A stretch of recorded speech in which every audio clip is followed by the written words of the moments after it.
Hello, welcome to crazy Geos. আজকে আমি আলোচনা করব উচ্চ মাধ্যমিকের জন্য, অর্থাৎ 2026-এ যারা উচ্চ মাধ্যমিক দিচ্ছ তাদের জন্য এবিটিএ 2025-26 টেস্ট পেপারের এসি 126 পেজের সমস্ত জিওগ্রাফি কোশ্চেনগুলো। প্রথমেই দেখে নাও পার্ট এতে এসি 126 পেজে যে সমস্ত কোশ্চেনগুলো আছে, অর্থাৎ 5, 3 আর 2 নম্বরের জন্য যেসব কোশ্চেনগুলো। জীববৈচিত্র্য বিনাশের মনুষ্যসৃষ্ট কারণগুলি আলোচনা করো। 1-1 জীববৈচিত্র্য বিনাশের প্রধান মনুষ্যসৃষ্ট কারণগুলি হলো, এগুলো এমনিই লেখা যাবে। বাসস্থানের বিনাশ, পয়েন্টগুলো মনে রাখবে, একবার পড়বে, জাস্ট তুমি বানিয়ে লিখতে পারবে। বাসস্থানের বিনাশ, পরিবেশ দূষণ, অতিরিক্ত শিকার ও সংগ্রহ, বহিরাগত প্রজাতির অনুপ্রবেশ হয়। এই পয়েন্টটা গুরুত্বপূর্ণ, একটু মনে রাখবে, দেওয়ার চেষ্টা করবে। জলবায়ু পরিবর্তন, জলবায়ু পরিবর্তনটা এটা যদিও প্রাকৃতিক কারণ, তবুও মনুষ্যসৃষ্ট কিছুটা কারণ। কি হবে না, জীবাশ্ম জ্বালানি অতিরিক্ত ব্যবহারের ফলে বিশ্ব উষ্ণায়ন, যা জলবায়ু পরিবর্তন, অনেক জীবের জীবনচক্র বাস্তুতন্ত্রকে ব্যাহত করছে। অতিরিক্ত জনসংখ্যা, পয়েন্টগুলো খুব ভালোভাবে খুঁটিয়ে পড়বে, আর পয়েন্টগুলো মনে রাখলে এমনিই লিখতে পারবে। তাহলে দেখো 2 নম্বর কোশ্চেনে যেটা আছে, পাত সংস্থান তত্ত্ব অনুসারে অভিসারী ও প্রতিসারী পাত সীমানায় সৃষ্ট ভূমিরূপগুলির চিত্রসহ বিবরণ দাও। অভিসারী পাত সীমান্ত কি? যখন দুটি পাত পরস্পরের মুখোমুখি অগ্রসর হয়, অর্থাৎ একে অপরের দিকে, যাকে ইংলিশে বলছে কনভার্জেন্ট প্লেট বাউন্ডারি, এবং তখন তাকে অভিসারী পাত সীমান্ত বলে। এর ফলে কি কোন কোন পাতের দ্বারা হয়? একটা হচ্ছে 1 নম্বরে মহাদেশীয় মহাদেশীয়, 2 নম্বরে আছে মহাদেশীয় মহাসাগরীয়, 3 নম্বরে আছে মহাসাগরীয় ও মহাসাগরীয়। এবারে দেখো, মহাদেশীয় মহাদেশীয় পাতের সংঘর্ষের ফলে কি কি হচ্ছে? নবীন ভঙ্গিলা পর্বত তৈরি হচ্ছে, ফ্লিস তৈরি হচ্ছে, মোলাস বা মেলাস, যা ইচ্ছা হতে পারে লিখতে পারো, মোলাস হয় বা মেলাস হয়, মোলাসই হলে লিখবে ওটা সবসময়, এটা সৃষ্টি হয়। এবারে হচ্ছে মহাদেশীয় মহাসাগরীয় পাতের সংঘর্ষের ফলে কি কি হচ্ছে? কর্ডিলেরা হচ্ছে, আগ্নেয় পর্বত হচ্ছে, সমুদ্র খাত বা ওশেন ট্রেঞ্চ হচ্ছে। এবারে মহাসাগরীয় পাতের সংঘর্ষের ফলে কি হচ্ছে? দুটি সামুদ্রিক পাত যখন সংঘর্ষে লিপ্ত হলে অপেক্ষাকৃত ভারী ও শীতল পাতটির অন্যটি নিচে প্রবেশ করে। এর ফলে কি হচ্ছে? বৃত্তচাপীয় দ্বীপমালা অর্থাৎ আইল্যান্ড আর্ক তৈরি হচ্ছে, মেলাঙ্গে তৈরি হচ্ছে, ওভিওলাইট তৈরি হচ্ছে। এবারে প্রতিসারী পাত সীমান্তে কি কি হয়? ডাইভারজেন্ট কাকে বলছে? যে সীমানায় দুটি পাত একে অপর থেকে দূরে সরে যায় তাকে প্রতিসারী পাত সীমান্ত বলে। প্রতিসারী পাত সীমান্তে গঠিত ভূমিরূপ সমূহ কি? মধ্য সামুদ্রিক শৈলশিরা, মিড ওশিয়ানিক রিজ তৈরি হয়, সাগর ও মহাসাগর সৃষ্টি হয়, আর গ্রস্ত উপত্যকা তৈরি হয়, রিফ্ট ভ্যালি। উদাহরণ সহ দেওয়া আছে, পড়বে। প্রতিসারিটা ছোট একটু, অভিসারিটা 3টা যেহেতু ভাগ আছে একটু বড়। আর ছবি আঁকার চেষ্টা করবে, যেহেতু চিত্র সহ করেছি, তোমাদের বইতেই ছবি নর্মালি পেয়ে যাবে এটার, এই জন্য আমি এখানে ছবি দিইনি।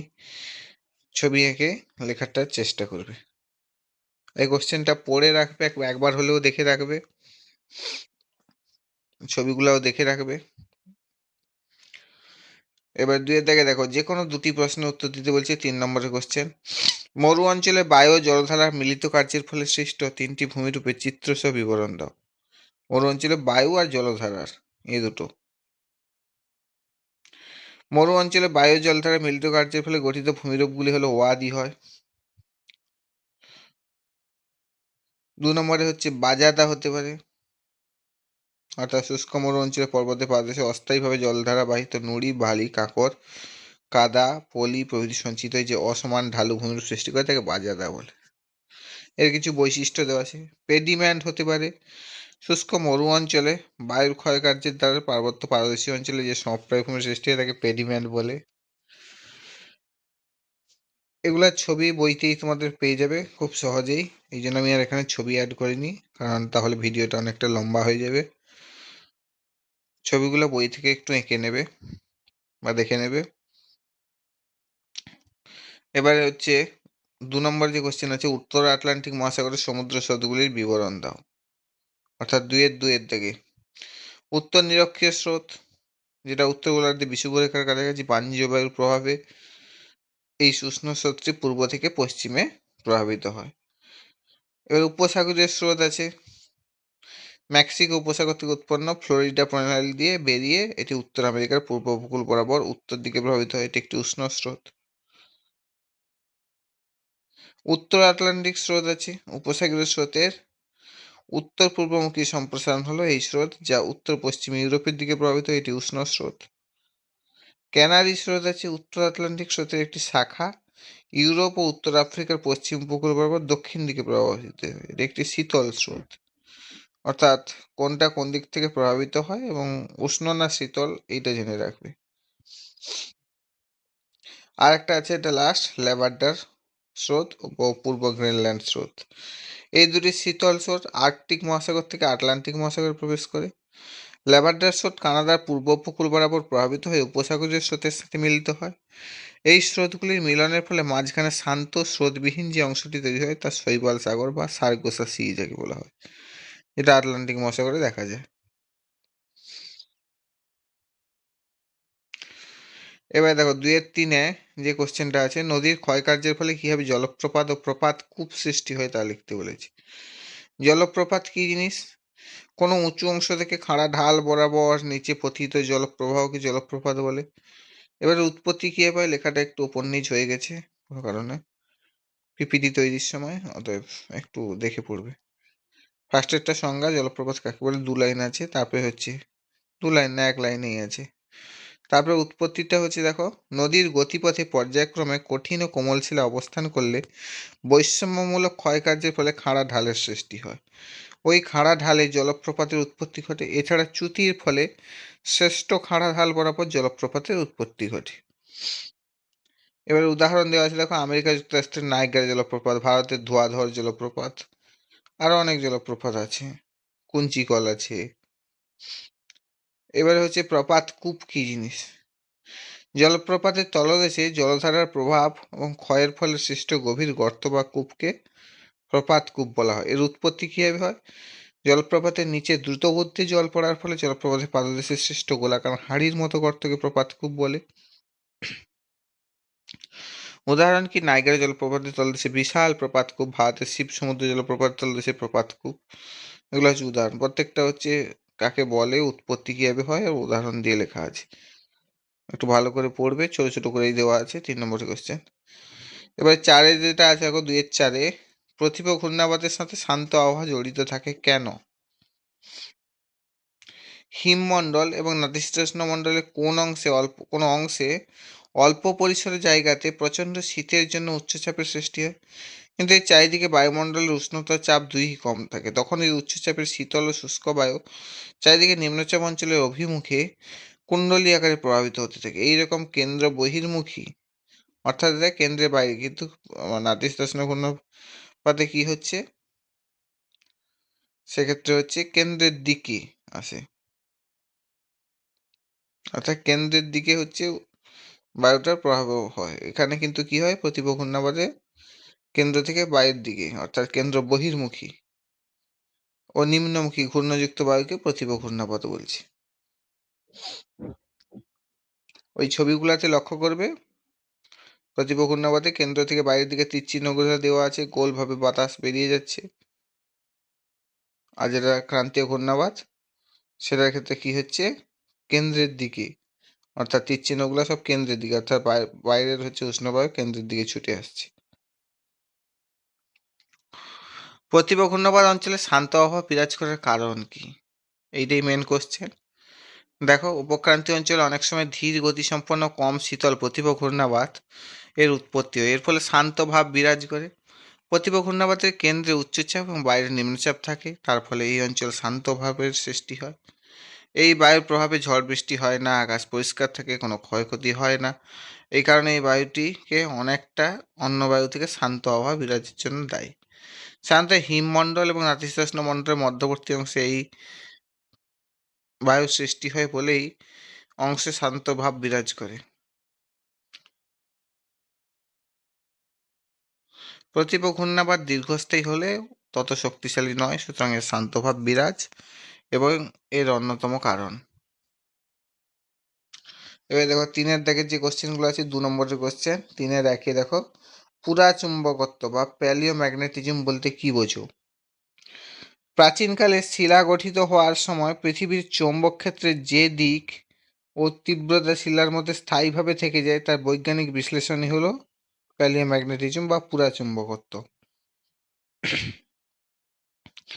এর কার্যপদ্ধতি কি? আগ্নেয় শিলা যখন গলিত অবস্থায় থেকে ঠান্ডা হয় তখন শিলার মধ্যে থাকা লোহার অণুগুলি পৃথিবীর বর্তমান চুম্বক ক্ষেত্রের সাথে সমান্তরালে বিন্যস্ত হয়ে যায়। এই অবস্থাটিই হলো শিলাকে স্থায়ীভাবে সংরক্ষণ করে রাখে। এর গুরুত্ব কি? সমুদ্র বক্ষ বিস্তৃতি, সমুদ্রের তলদেশে ম্যাগনেটিক স্ট্রাইপ বা ডোরাকাটা প্যাটার্ন তৈরি করে প্লেট সরণের প্রমাণ দেয়।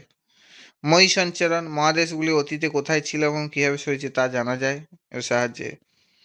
মেরুর পরিবর্তন, অর্থাৎ সময়ের সাথে পৃথিবীর চৌম্বক মেরু উত্তর থেকে দক্ষিণে কীভাবে পরিবর্তিত হয়েছে তার রেকর্ড পাওয়া যায় এর মাধ্যমে। মোটামুটি 2 নম্বরের কোশ্চেন ছোট করেই দেওয়া আছে, দেখবে। এবারে 3-2 নম্বরের যে কোশ্চেনটা আছে দেখো, নদীর পুনর্যৌবন লাভ বলতে কি বোঝো? নদীর পুনর্যৌবন লাভ হলো এমন একটি প্রক্রিয়া যেখানে ভূমির উচ্চতা বৃদ্ধি বা সমুদ্রপৃষ্ঠের উচ্চতা হ্রাসের কারণে নদীর নিম্নক্ষয় ক্ষমতা বাড়ে এবং নদী নতুনভাবে ক্ষয় কাজ করা শুরু করে।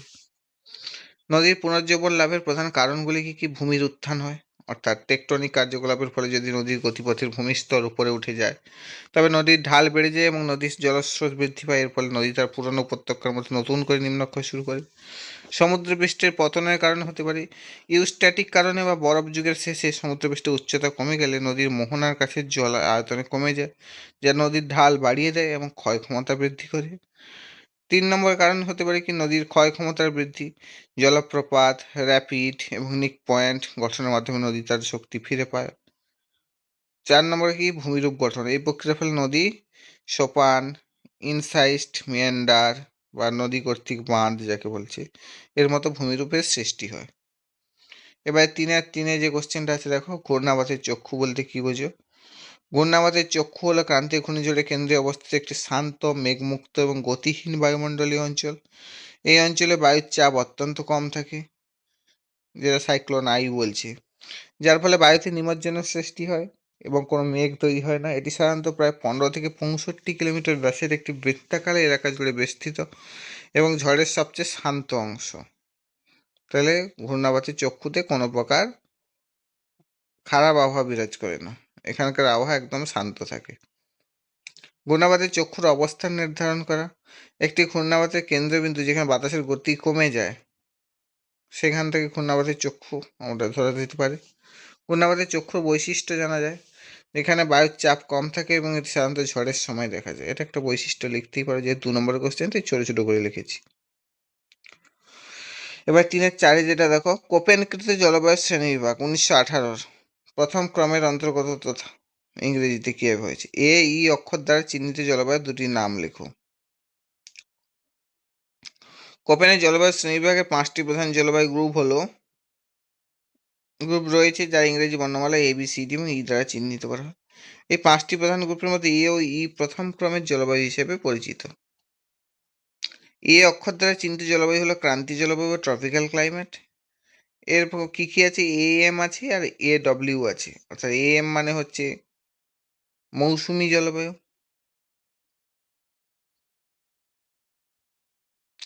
অর্থাৎ ট্রপিক্যাল মনসুন, আর এ ডব্লিউ মানে ক্রান্তীয় সাভানা জলবায়ু। আর ই অক্ষর দ্বারা চিহ্নিত জলবায়ু হলো মেরু জলবায়ু, পোলার ক্লাইমেট। সেখানে কি কি আছে? ইটি আছে আর ই এফ আছে। অর্থাৎ ইটিতে হচ্ছে তুন্দ্রা জলবায়ু আর ই এফ এ হচ্ছে স্থায়ী তুষারবৃত্ত মেরু জলবায়ু। এবারে দেখো পার্ট বিতে যে কোশ্চেনগুলো আছে দেখে নাও। 3 নম্বরের কোশ্চেন আর 2 নম্বরের কোশ্চেন।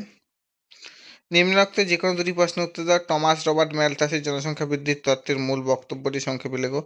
এই কোশ্চেনটা সমস্ত প্রায় টেস্ট পেপারে প্রত্যেকটা পেজেই বা প্রত্যেকটা স্কুলেই পাবে, ভীষণই গুরুত্বপূর্ণ। ম্যালথাসের জনসংখ্যা তত্ত্ব কি? বিখ্যাত অর্থনীতিবিদ টমাস রবার্ট ম্যালথাস 1798 সালে তার an essay on the principal of pollution গ্রন্থে জনসংখ্যা বৃদ্ধি সংক্রান্ত তত্ত্বটি প্রদান করেন। এর কি কি আছে? জনসংখ্যা বৃদ্ধির হার। ম্যালথাসের মতে কোনো দেশে জনসংখ্যা বৃদ্ধি পায় জ্যামিতিক হারে, বা জিওমেট্রিক প্রোগ্রেশন সেটা কেমনভাবে হচ্ছে, অর্থাৎ ডবল ডবল হারে বৃদ্ধি পাবে, অর্থাৎ 1, 2, 4, 8, 16, 32, 64 এইভাবে বাড়তে থাকবে। এটা জনসংখ্যা বৃদ্ধি হলো। খাদ্য উৎপাদন কীভাবে হচ্ছে সেই তুলনায় হচ্ছে না। খাদ্য উৎপাদনটা হচ্ছে গাণিতিক হারে বৃদ্ধি পাচ্ছে, অর্থাৎ অ্যারিথমেটিক প্রোগ্রেশন হচ্ছে 1, 2, 3, 4 এরকম পরপর করে বাড়ছে। সেক্ষেত্রে কী হচ্ছে, জনসংখ্যা বৃদ্ধির হারটা বেশি। এর ফলে কি হচ্ছে, 3 নম্বরে ভারসাম্যহীনতা তৈরি হচ্ছে। জনসংখ্যা ও খাদ্যের মধ্যে অসম হারের বৃদ্ধির ফলে সমাজে খাদ্য সংকট ও দারিদ্র্য দেখা দিচ্ছে। 4 নম্বরে কি নিয়ন্ত্রণ পদ্ধতি কি বলেছিল, এই ভারসাম্যহীনতা দূর করার জন্য ম্যালথাস দুটি উপায়ের কথা বলছেন। একটা প্রতিরোধমূলক ব্যবস্থা অর্থাৎ প্রিভেন্টিভ চেকস, একটা প্রাকৃতিক নিরোধ অর্থাৎ পজিটিভ চেকস। প্রিভেন্টিভ চেকস কি, যেটা হচ্ছে আমরা করতে পারি, দ্বৈতী বিবাহ, ব্রহ্মচর্য পালন, জন্ম নিয়ন্ত্রণের মাধ্যমে জনসংখ্যা কমানো অ্যাটসেট্রা। আর প্রাকৃতিক নিরোধ বা পজিটিভ চেকস কি, যেটা প্রকৃতি করতে পারে। যদি মানুষ নিজে জনসংখ্যা নিয়ন্ত্রণ না করে তবে প্রকৃতি দুর্ভিক্ষ, মহামারী বা যুদ্ধের মাধ্যমে জনসংখ্যা কমিয়ে ভারসাম্য রক্ষা করে। এই কোশ্চেনটা খুব ভালোভাবে পড়বে, আসার সম্ভাবনা আছে। খুবই ইজি কোশ্চেন, কারণ ম্যালথাসের দুটোই জিনিস, একটাই জানবে যে জনসংখ্যা বৃদ্ধি পায় জ্যামিতিক হারে অর্থাৎ ডবল ডবল হারে বাড়ছে, আর একটা জিনিস তার সঙ্গে খাদ্য উৎপাদন কেমন হচ্ছে ওটা গাণিতিক হারে অর্থাৎ 1, 2, 3, 4 করে বাড়ছে। এর ফলে কি হচ্ছে, একটা পরিবেশে ভারসাম্যহীনতা তৈরি হচ্ছে, যার ফলে দুর্ভিক্ষ, দারিদ্র, মহামারী এটসেট্রা আসবে। এর দুটো চেকস আছে। নেক্সট যে পয়েন্ট, নিয়ন্ত্রণ পদ্ধতি কি, একটা হচ্ছে আমার প্রতিরোধমূলক ব্যবস্থা প্রিভেন্টিভ চেকস আছে, একটা হচ্ছে প্রাকৃতিক নিরোধ যেটা আছে পজিটিভ চেকস আছে। প্রতিরোধমূলক ব্যবস্থা প্রিভেন্টিভ চেকস কি, যেটা আমরা করতে পারি, অর্থাৎ দেরিতে বিবাহ করতে পারি, ব্রহ্মচর্য পালন করতে পারি, জন্ম নিয়ন্ত্রণের মাধ্যমে করতে পারি। আর প্রাকৃতিক নিরোধ কি, সেটা হচ্ছে প্রকৃতি করতে পারে, দুর্ভিক্ষ হতে পারে, মহামারী হতে পারে, যুদ্ধের মাধ্যমে হতে পারে, জনসংখ্যা কমিয়ে অটোমেটিক ব্যালেন্সে চলে আসবে। এটাই ম্যালথাস বলতে চেয়েছে। এবার নেক্সট যে কোশ্চেনটা আছে দেখো, 2 দাগের কোশ্চেন, জনবিবর্তন মডেলের বিভিন্ন পর্যায়ের মধ্যে ভারতের অবস্থান আলোচনা করো। জনসংখ্যা বিবর্তন মডেল বা ডেমোগ্রাফিক ট্রানজিশন মডেল অনুসারে ভারত বর্তমান তৃতীয় পর্যায়ে লেট এক্সপেন্ডিং স্টেজে অবস্থান করছে। এই কোশ্চেনটা পড়ে রাখবে, কারণ বর্তমানে কোশ্চেনের স্ট্র্যাটেজি খানিকটা কি বলবো, কারেন্ট অ্যাফেয়ার্সের সঙ্গে সম্পর্কিত, অর্থাৎ প্রেজেন্ট বর্তমানে কি ঘটছে তার সঙ্গেই টেক্সটের থিওরি মিল রেখে কোশ্চেন করে। অতএব এই কোশ্চেনটা আসার সম্ভাবনা কিছুটা হলেও আছে। এটা একটু পড়বে। জনবিবর্তন মডেলের বিভিন্ন পর্যায়ের মধ্যে ভারতের অবস্থান আলোচনা করতে বলেছে, সেটা বর্তমান পর্যায়ে হতে পারে। জনসংখ্যা বিবর্তন মডেল বা ডেমোগ্রাফিক ট্রানজিশন মডেল অনুযায়ী ভারত বর্তমান তৃতীয় পর্যায়ে অবস্থান করছে, লেট এক্সপেন্ডিং স্টেজে। ভারতের জনবিবর্তন মডেলের অবস্থানকে প্রধানত 3টি পর্যায়ে ভাগ করা যেতে পারে। স্বাধীনতা পূর্ববর্তী পর্যায়ে অর্থাৎ 1901 থেকে 1951, 2 নম্বর যেটা আছে স্বাধীনতা পরবর্তী পর্যায়ে 1951 থেকে 1981, 3 নম্বর যেটা আছে বর্তমান পর্যায়ে 1981 সাল থেকে বর্তমান পর্যন্ত। প্রথম পর্যায়ে কি ছিল, এই সময় ভারত জনবিবর্তন তত্ত্বের প্রথম পর্যায়ে ছিল, যেখানে উচ্চ জন্মহার ছিল, উচ্চ মৃত্যুহার লক্ষ্য করা যেত। এটা 1901 থেকে 1951 সালের মধ্যে। এবার স্বাধীনতা পরবর্তী পর্যায়ে কি এলো 1951 থেকে 81-তে, এই সময়কাল দ্বিতীয় পর্যায় হিসেবে চিন্তা করে, যেখানে জন্মহার উচ্চ থাকলেও চিকিৎসা ব্যবস্থার উন্নতি হলে মৃত্যুহার কমতে শুরু করে, যার ফলে জনসংখ্যাটা দ্রুত বৃদ্ধি পেয়েছে এই সময়। আর বর্তমান সময় কি 1981 সাল থেকে বর্তমান পর্যন্ত, বর্তমান ভারত তৃতীয় পর্যায়ে রয়েছে। এর কারণ কি, এই পর্যায়ে জন্মহার ও মৃত্যুহার উভয়ই নিম্নগামী, কারণ মানুষ অনেক সচেতন হয়েছে, চিকিৎসা ব্যবস্থার উন্নতি ঘটেছে, যা অর্থনৈতিক উন্নয়ন, শিক্ষার প্রসার এবং পরিবার পরিকল্পনার মতোই কারণগুলির ফল। বর্তমানে ব্যালেন্স কন্ডিশনে এসছে অনেকটা, কারণ আমাদের দেশ উন্নয়নশীল দেশ, একটা উন্নয়নশীল থেকে ক্রমশ উন্নত দেশের পথে এগোচ্ছে। কোশ্চেনটা পড়বে, কারণ কারেন্ট অ্যাফেয়ার্সের সঙ্গে সামঞ্জস্য রেখে বর্তমানে টেক্সট থেকে কোশ্চেন করে, আসার সম্ভাবনা হয়তো কিছুটা আছে। এবার 3 নম্বর যে কোশ্চেনটা আছে দেখো, মানব উন্নয়ন সূচক ও বহুমাত্রিক দরিদ্রতা সূচক বলতে কি বোঝো। মানব উন্নয়ন সূচক HDA হিউম্যান ডেভেলপমেন্ট ইন্ডেক্স, আর দরিদ্রতা সূচক বা MPI মাল্টিপুল হচ্ছে আমার পভার্টি ইন্ডেক্স। মানব উন্নয়ন সূচক হলো একটি পরিমাপ যা জাতিসংঘ দ্বারা বা ইউএন, যে ইউনাইটেড নেশনের যে কান্ট্রিগুলো আছে সেগুলোর নাগরিকদের সুস্থতার পরিপ্রেক্ষিতে মূল্যায়ন করতে ব্যবহৃত হয়। এটি একটি দেশের উন্নয়নের স্তর পরিমাপ করে, শুধুমাত্র অর্থনৈতিক পরিসংখ্যান যেমন মোট আয়, জাতীয় আয় যেটা গ্রস ন্যাশনাল হচ্ছে ইনকাম ব্যবহার করার পরিবর্তে মানব উন্নয়নের ধারণার লক্ষ্য হলো মানুষকে তাদের জীবন সম্পর্কে পছন্দ করা এবং নিজেদের জন্য একটি উন্নত জীবন তৈরি করার সুযোগ দেওয়া। আর বহুমাত্রিক দারিদ্রতা সূচক কি? বহুমাত্রিক দারিদ্রতা সূচক হলো দারিদ্র পরিমাপের একটি উপায় যা শুধুমাত্র আয় বা ভোগের মাত্রাকে অতিক্রম করে। এটি শিক্ষা, স্বাস্থ্য ও জীবনযাত্রার মানের ক্ষেত্রে দরিদ্র মানুষেরা যে একাধিক বঞ্চনার সম্মুখীন হয় তা প্রতিফলিত করে। Oxford poverty and human development initiative এবং জাতিসংঘের উন্নয়ন কর্মসূচি 2010 সালে এই সূচকটি তৈরি করেছিল। এই সূচকটি ব্যক্তিগত স্তরে দারিদ্র্য মূল্যায়ন করে। যদি একজন ব্যক্তি 10টি সূচকের 1/3 বা তার বেশি ক্ষেত্রে বঞ্চিত হন, তবে তাকে দারিদ্র হিসেবে চিহ্নিত করা হয়। অর্থাৎ 1/3 বা তার বেশি, অর্থাৎ যদি 10টি সুযোগ থাকে তার মধ্যে 1/3 মানে 1/3 মানে কত? 3.33 হচ্ছে, মানে তিনটার বেশি, অর্থাৎ চারটার মতো যদি বঞ্চিত হয়ে যায় তাহলে সে এমপিআই বা দরিদ্র হিসেবে বা মাল্টিপল পভার্টি ইন্ডেক্সের আন্ডারে পড়ে যায়। নেক্সট যেটা আছে অধ্যাপক অমর্ত্য সেনের সক্ষমতা দৃষ্টিভঙ্গিতে উন্নয়নের ত্রয়ী বলতে কি বুঝিয়েছেন তা লেখো। এই কোশ্চেনটাও অনেকবার এসছে। অমর্ত্য সেন আর ম্যালথাস এই দুটো পড়ে রাখবে ভালো করে। অধ্যাপক অমর্ত্য সেনের মতে উন্নয়ন কেবল অর্থনৈতিক প্রবৃদ্ধি নয়, বরং মানুষের সক্ষমতা এবং স্বাধীনতার সম্প্রসারণ। তার এই দৃষ্টিভঙ্গিতে উন্নয়নের ত্রয়ী বা মূল লক্ষ্যগুলি হলো মৌলিক স্বাধীনতা। উন্নয়ন হলো মানুষের মৌলিক স্বাধীনতা সম্প্রসারণের একটি প্রক্রিয়া। এই স্বাধীনতার মধ্যে রাজনৈতিক স্বাধীনতা, অর্থনৈতিক সুযোগ, সামাজিক সুযোগ, স্বচ্ছতার নিশ্চয়তা এবং প্রতিরক্ষামূলক নিরাপত্তা অন্তর্ভুক্ত। এবারে 2 নম্বরে যেটা আছে সক্ষমতা বৃদ্ধি করতে হবে। মানুষের হতে পারা এবং করতে পারা ক্ষমতা বা সক্ষমতা বৃদ্ধি করে, যেমন পুষ্টিকর খাদ্য গ্রহণ করে সুস্থ থাকা, শিক্ষিত হওয়া বা সমাজে অংশগ্রহণ করা, এটসেট্রা। 3 নম্বরে যেটা আছে কল্যাণ ও জীবনযাত্রার মান। মানুষের জীবনের সমৃদ্ধিকে এগিয়ে নেওয়া, যা কেবল অর্থনীতিতে বসবাসকারী মানুষের সমৃদ্ধির চেয়েও বেশি কিছু। এটি মানুষের কল্যাণকে উপার্জনের উপায় হিসেবে নয়, বরং জীবনের লক্ষ্য হিসেবে দেখে। এই তিনটেই হচ্ছে তার ত্রয়ী, ভালো করে পড়বে। এবার 5-এর দাগে যে কোশ্চেনগুলো আছে দেখো, 2 নম্বরের কোশ্চেনগুলো। 5-এর 1-এ দেখো কাম্য জনসংখ্যা বলতে কি বোঝো, এগুলো পড়ে রাখবে কারণ এগুলো থেকে 2 নম্বরের কোশ্চেনগুলো পাবে। কাম্য জনসংখ্যা হলো কি? কোনো দেশ বা অঞ্চলে সেই নির্দিষ্ট পরিমাণ জনসংখ্যা যা দেশের সমস্ত সম্পদ, প্রযুক্তি, উৎপাদন ক্ষমতার সঠিক ব্যবহার নিশ্চিত করে এবং এর ফলে মাথাপিছু আয় ও জনগণের জীবনযাত্রার মান সর্বোচ্চ স্তরে পৌঁছে তাকে কাম্য জনসংখ্যা বলে। উদাহরণ কি সুইডেন বা কানাডা। এই দেশগুলিতে প্রাকৃতিক সম্পদ ও প্রযুক্তিগত উন্নতির কারণে একটি নির্দিষ্ট পরিমাণ জনসংখ্যা জীবনযাত্রার সর্বোচ্চ মান নিশ্চিত করে, যা কাম্য জনসংখ্যার উদাহরণ।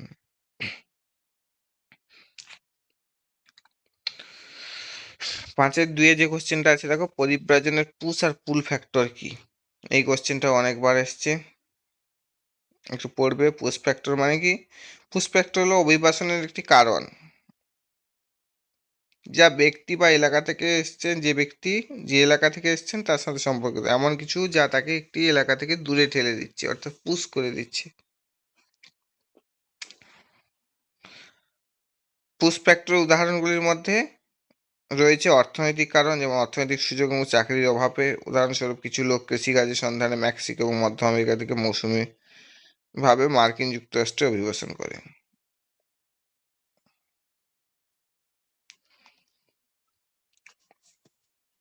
অর্থাৎ তাকে ঠেলে দিচ্ছে, সেইখান থেকে অন্য জায়গায় সে চলে আসছে কি জন্য? সেখানে অভাব থাকার জন্য। আর পুল ফ্যাক্টর কি? পুল মানে টানা, মানে ওই যে দেখবে কোনো শোরুম টোরুমে গেলে হচ্ছে দরজায় লেখা থাকে না পুশ আর পুল, অর্থাৎ পুশ মানে ঠেলা, পুল মানে টানা। যখন পুশ লেখা থাকে তখন ঠেলে ঢুকতে হবে, আর পুল মানে বেরোনোর সময় টানতে হবে, সেরকম ব্যাপার। পুল ফ্যাক্টর কীভাবে কাজ করছে? এগুলি হলো নতুন গন্তব্যস্থলের এমন আকর্ষণীয় বৈশিষ্ট্য বা সুযোগ যা একজন ব্যক্তিকে সেখানে যেতে টানে এবং বা উৎসাহিত করে। এই কারণগুলি সাধারণত ইতিবাচক হয়। উদাহরণস্বরূপ উন্নত চাকরির সুযোগ যেখানে থাকবে, অর্থাৎ যেখান থেকে চলে যাচ্ছে সেখানে পুশ ফ্যাক্টর কাজ করছে, আর যেখানে আসছে সেখানে পুল ফ্যাক্টর কাজ করছে। এটা খানিকটা ব্রেন ড্রেন আর ব্রেন গ্রেনের মতোই, অর্থাৎ যেখানে ব্রেন ড্রেন হয়ে যাচ্ছে সেখানে পুশ ফ্যাক্টর কাজ করছে, আর যেখানে ব্রেন গ্রেন হচ্ছে সেখানে পুল ফ্যাক্টর কাজ করছে। দুটোর মধ্যে এই সম্পর্ক। তবে ভালো করে দেওয়া আছে এখানে, উদাহরণ দিয়ে পড়বে। এবারে কি হয়েছে? 3-এ কি আছে? মানব উন্নয়নের ধারণা দিতে বলেছে 5-এর 3-এ। মানব উন্নয়ন কি? মানব উন্নয়ন এমন একটি প্রক্রিয়া যার মাধ্যমে মানুষের জীবন মান উন্নত হয় এবং তারা নিজেদের পূর্ণ সম্ভাবনা বিকাশের সুযোগ পায়। এটি শুধু অর্থনৈতিক উন্নয়ন নয়, বরং মানুষের সার্বিক কল্যাণের উপর জোর দেয়। মানব উন্নয়নের উপাদান কী কী আছে? মানব উন্নয়নের 3টি প্রধান উপাদান, যেটা আগেই পড়েছো: স্বাস্থ্য, শিক্ষা ও আয়। স্বাস্থ্য মানুষের কর্মক্ষমতা বজায় রাখে, শিক্ষা মানুষকে দক্ষ ও সচেতন করে, আর আয় মানুষের জীবনযাত্রার মান উন্নত করে। মানব উন্নয়নের গুরুত্ব কি? মানব উন্নয়ন সমাজে দারিদ্র্য ও বৈষম্য হ্রাস করে, এটি টেকসই উন্নয়নের ভিত্তি তৈরি করে এবং এটি দেশের দীর্ঘমেয়াদ অগ্রগতি নিশ্চিত করে। উদাহরণ উপসংহারকে, অতএব মানব উন্নয়ন ছাড়া কোনো দেশের প্রকৃত উন্নয়ন সম্ভব নয়। এবারে 6 যে কোশ্চেনটা আছে দেখো, ভারতের জাতীয় জনসংখ্যা নীতি 2000, যেটা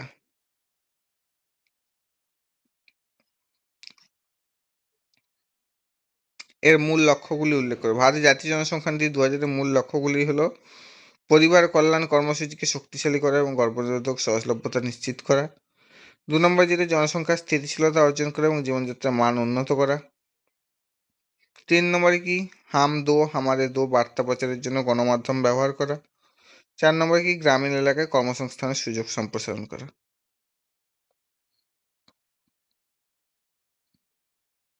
এবারে পার্ট সিতে যে কোশ্চেনগুলো আছে একটু ভালো করে দেখো।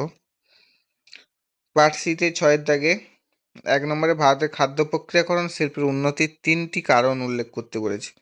কি কি কারণ? কাঁচামালের একটা প্রাচুর্য, ভারতের কৃষি প্রধান দেশ হয়, এখানে ফল, শাকসবজি, দুগ্ধজাত দ্রব্য, সামুদ্রিক মাছের মতো বিভিন্ন ধরনের কাঁচামাল প্রচুর পরিমাণে পাওয়া যায়। এই সহজলভ্যতা শিল্পের বিকাশের সহায়ক। 2 নম্বর যেটা আছে, শহুরে চাহিদা বৃদ্ধি, অর্থাৎ দ্রুত নগরায়ন, মানুষের জীবনযাত্রার পরিবর্তন, প্রক্রিয়াজাত খাবারের চাহিদা বাড়াচ্ছে দিন দিন। মানুষ এখন কি করছে? বাজার থেকে বেশি খাবার কিনছে, বিরিয়ানি কিনে খাচ্ছে, চাউমিন কিনে খাচ্ছে, পিৎজা কিনে খাচ্ছে, অনলাইনে খাবার অর্ডার করছে, বিভিন্ন রেস্টুরেন্টে যাচ্ছে, ক্যাফেতে যাচ্ছে। মানুষ এখন কি? শহরের চাহিদা বেশি। সেক্ষেত্রে কি হচ্ছে? খাদ্য প্রক্রিয়াকরণ শিল্পের উন্নতি ঘটছে। সরকারি সহায়তা, খাদ্য প্রক্রিয়াকরণ শিল্প মন্ত্রক যেটা আছে, এমওএফএপিআই, সেটা কি হচ্ছে? বিভিন্ন নীতি ও উদ্যোগের মাধ্যমে এই খাতকে সমর্থন করছে, যেমন মেক ইন ইন্ডিয়া উদ্যোগে সমর্থন, বিনিয়োগে আকর্ষণ করতে এবং শিল্পের বৃদ্ধিতে সহায়তা করছে। এগুলো 3টি কারণ। এবার 2 যে কোশ্চেনটা আছে দেখো, নির্মাণ ভিত্তিক শিল্প বলতে কি বোঝো? এই শিল্পে ব্যবহৃত কাঁচামালগুলির উল্লেখ করো। যে শিল্পগুলি নির্মাণ কাজের সাথে জড়িত, যেমন বাড়ি, রাস্তা, সেতু, বাঁধ ইত্যাদি তৈরি করে, তাদের নির্মাণ ভিত্তিক বা কনস্ট্রাকশন বেসড ইন্ডাস্ট্রি বলছে। এই শিল্পে ব্যবহৃত পচা কাঁচামালগুলি কী কী? এগুলো তো লিখতেই পারবে খুব সহজেই, একবার জাস্ট দেখে নিলে, আইডিয়াটা থাকলে ব্যাপারটা কি এমনিতেই লিখতে পারবে এগুলো বানিয়ে। সিমেন্ট লাগে নিশ্চয়ই, জানো, বাড়ি তৈরি করতে বা ব্রিজ তৈরি করতে। ইট লাগে, লোহা ইস্পাত লাগে, বালি ও পাথর লাগে, কাঠ লাগে, রড ও অন্যান্য নির্মাণ সামগ্রী লাগে। এবার 3 যে কোশ্চেনটা আছে, ভারতের কৃষিভূমি ব্যবহারের মুখ্য প্রাকৃতিক নিয়ন্ত্রকগুলি কি কি? ভারতের কৃষিভূমি ব্যবহার নিয়ন্ত্রণ করে এমন যে কোনো 2টি প্রাকৃতিক নিয়ন্ত্রকের ভূমিকা আলোচনা করো। ভারতের কৃষিভূমি ব্যবহারের মুখ্য প্রাকৃতিক নিয়ন্ত্রকগুলি হলো: একটা ভূপ্রকৃতি, একটা জলবায়ু এবং একটা মৃত্তিকা। এই নিয়ন্ত্রকগুলির মধ্যে যে কোনো 2টি প্রাকৃতিক নিয়ন্ত্রকের ভূমিকা নিম্নে আলোচনা করা হয়েছে দেখো। জলবায়ু কীভাবে কাজ করছে? জলবায়ু কৃষিকাজের উপর সর্বাধিক প্রভাব ফেলে। বৃষ্টিপাত এর মধ্যে আন্ডারে পড়ছে। ভারতের কৃষি মূলত বৃষ্টিপাতের উপর নির্ভরশীল। যে অঞ্চলে বৃষ্টিপাত বেশি সেখানে ধান, পাট, চার মতো ফসল চাষ করা হয়। কম বৃষ্টিপাতযুক্ত অঞ্চলে আবার গম, মিলেট, তৈলবীজ চাষ করা হয়। বৃষ্টিপাতের পরিমাণ ও বন্টন কৃষিভূমির ব্যবহারের নির্ধারণ করে। 2 নম্বর যেটা, জলবায়ুর আন্ডারে যেটা আছে, উষ্ণতা আছে। বিভিন্ন ফসলের জন্য নির্দিষ্ট উষ্ণতার প্রয়োজন হয়, যেমন ধান চাষের জন্য বেশি উষ্ণতা 20 ডিগ্রি সেন্টিগ্রেডের বেশি, গম চাষের জন্য তার চেয়ে একটু কম 10 থেকে 15 ডিগ্রি সেন্টিগ্রেড উষ্ণতা প্রয়োজন। উষ্ণতার তারতম্য অনুযায়ী বিভিন্ন অঞ্চলে বিভিন্ন ফসলের চাষ করা হয়ে থাকে। আর একটা কি কাজ করে? ভূপ্রকৃতি, যে কোনো 2টি বলেছে। ভূপ্রকৃতি বা ভূমির উচ্চতা ও ঢাল কৃষিভূমির ব্যবহারে গুরুত্বপূর্ণ ভূমিকা পালন করে। কি হবে না? হচ্ছে সমতল ভূমি। সমতল ভূমিতে কীভাবে কাজ করে? সমতল ভূমি অঞ্চলে কৃষিকাজের জন্য উপযুক্ত পরিবেশ থাকে, যেখানে জলসেচের সুবিধা থাকে, যাতায়াত ব্যবস্থা ভালো হয়, এর ফলে নিবিড় কৃষি গড়ে ওঠে। পাহাড়ি বা মালভূমি অঞ্চল যদি হয়, এই অঞ্চলে ভূমির ঢাল বেশি হয়, ধাপ চাষ বা সোপান কৃষি পদ্ধতি লক্ষ্য করা যায়। চা, কফি, মশলা জাতীয় ফসল এই অঞ্চলে বেশি চাষ হয়। অতিরিক্ত ঢালের কারণে অনেক জায়গায় কৃষিকাজ সম্ভব হয় না। এবার 6 যে কোশ্চেনটা আছে, কলকাতায় বায়ু দূষণের প্রধান 3টি কারণ আলোচনা করো। এই কোশ্চেনটা আসার সম্ভাবনা আছে, কলকাতা দিতে পারে বা দিল্লি দিতে পারে। কলকাতায় বায়ু দূষণের প্রধান 3টি কারণ হচ্ছে আলোচনা করা হলো। যানবাহন 1 নম্বরে। পরিবহন খাত হলো কলকাতার বায়ু দূষণের প্রধান কারণগুলির মধ্যে অন্যতম। দুর্বলভাবে রক্ষণাবেক্ষণ করা যানবাহনের প্রাচুর্য এবং পেট্রোল ডিজেল জ্বালানি ব্যবহার বায়ু দূষণকে বাড়িয়ে তুলছে। শিল্প কারখানা কলকাতা এবং এর আশপাশে কিছু ছোট বড় শিল্প রয়েছে যা বায়ুর গুণমানকে প্রভাবিত করছে। রাসায়নিক উৎপাদন ও অন্যান্য শিল্প প্রক্রিয়া থেকে নির্গত ধোঁয়া বজ্র বায়ু দূষণের কারণ। রাস্তার ধুলো নির্মাণ কাজ শহরের বিভিন্ন স্থানে নিয়ম না মেনে চলা নির্মাণ কাজ এবং রাস্তার ধুলো দূষণের অন্যতম বড় কারণ। বিশেষ করে শহরের রাস্তাগুলিতে জমে থাকা ধুলো যানবাহন চলাচলের ফলে বাতাসে মিশে দূষণ ছড়ায়, যা বাতাসে মোড় ভাসমান করার একটি বড় অংশ। এবার দেখো 7 দাগে যে কোশ্চেনগুলো আছে দেখে নাও। ভারতে কাগজ শিল্পের সমস্যাগুলি কি কি তা লেখো। ভারতে কাগজ শিল্পের প্রধান সমস্যাগুলি হলো কাঁচামালের ঘাটতি একটা, বাঁশ এবং সাবাই ঘাসের মতো প্রয়োজনীয় কাঁচামাল সরবরাহ প্রায়শই বিভিন্ন কারণে ব্যাহত হয়। একটা পরিবেশগত প্রভাব আছে এই শিল্প বায়ু জল এবং মাটি দূষণ করে, কারণ এতে প্রচুর পরিমাণে শক্তি ও সম্পদ ব্যবহার করা হয়। 3 নম্বরে হচ্ছে জল ব্যবহার। পাল্প এবং কাগজ তৈরিতে প্রচুর পরিমাণ জলের প্রয়োজন হয় এবং মিলগুলি আশেপাশের জলাশয়ে দূষণকারী পদার্থ নির্গত করে, যা জলজ বাস্তুতন্ত্রের ক্ষতি করে। এই কাগজ শিল্প থেকে একটা কোশ্চেন আসার সম্ভাবনা প্রবল আছে। হয় কাগজ শিল্পের প্রধান কাঁচামালগুলি লিখতে বলতে পারে বা কাগজ শিল্পের সমস্যাগুলি কি লিখতে বলতে পারে। আগের ভিডিওতে তুমি পাবে, আগের ভিডিওগুলোতে কাঁচামালগুলা কি আগের পেপারে যে কোশ্চেনগুলা সেখানে পাবে। এবারে দেখো 2 থেকে যে কোশ্চেন আছে, ভারতের দীর্ঘস্থায়ী বা সুস্থায়ী উন্নয়নে গৃহীত 2টি পদক্ষেপ আলোচনা করতে বলেছি। একটা হচ্ছে পরিচ্ছন্ন জ্বালানি, অর্থাৎ 2030 সালের মধ্যে বন্দরগুলিতে ব্যবহৃত যানবাহনের 50% সিএনজি, অর্থাৎ কম্প্রেসড ন্যাচারাল গ্যাস যেটা তার মাধ্যমে, বা এলএনজি লিকুইফাইড ন্যাচারাল গ্যাস যেটা বা লিকুইড ন্যাচারাল গ্যাস যেটা, যা বিদ্যুৎ পরিবর্তন করার লক্ষ্যে নেওয়া হয়েছে, বা বিদ্যুৎ অর্থাৎ ইলেকট্রিক ভেহিক্যালস ইভিতে পরিবর্তন করার ব্যবস্থা নেওয়া হয়েছে। আর জাহাজ দূষণ হ্রাস, অর্থাৎ বন্দরে নোঙর করা জাহাজগুলির দূষণ কমাতে শোর টু শিপ পাওয়ার ব্যবস্থা চালু করা হচ্ছে, যা জাহাজগুলিকে স্থল থেকে পরিষ্কার বিদ্যুৎ সরবরাহ করবে। এবার দেখো 3 কোশ্চেন দেখো, পশ্চিমবঙ্গে আর্সেনিক দূষণের প্রধান 2টি কারণ লেখো।